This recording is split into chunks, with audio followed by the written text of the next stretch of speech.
Living here is like living with Haig Brown. I mean, and it hasn't changed since he died 30 years ago. We're sitting in his study right now, and it's untouched. I mean, his pipes are still sitting on an ashtray on his desk, and his papers are still on his desk. So I feel like he's here, living here with me. Wayne Grady is this year's writer-in-residence at the Haig Brown House, a sanctuary where there's time to not only work, but time to noodle around with a fly-tying vise left just so on the desk in his favorite room in the house. The books are in it are organized by the birth date of the author.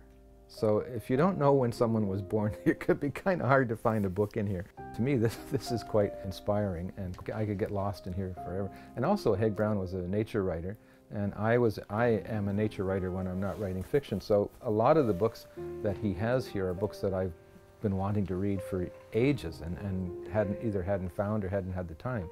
One of the duties of a writer-in-residence is to make oneself available to local writers who want to, just pick my brain.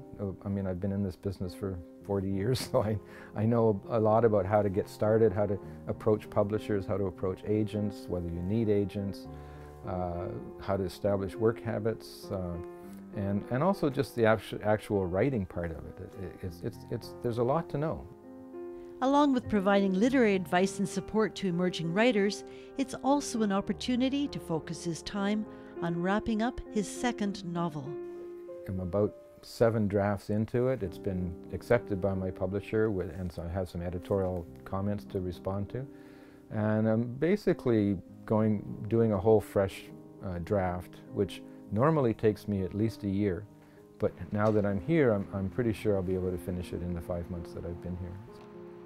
And what work wouldn't be enhanced by the peaceful setting of this historic farmhouse where conservationist Roderick Haig Brown wrote his world-renowned books?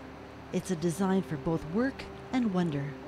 What makes it worthwhile for me is getting the book done, and getting it done in a way that I'm able to concentrate and do the best job I can do without being interrupted for the length of time it takes.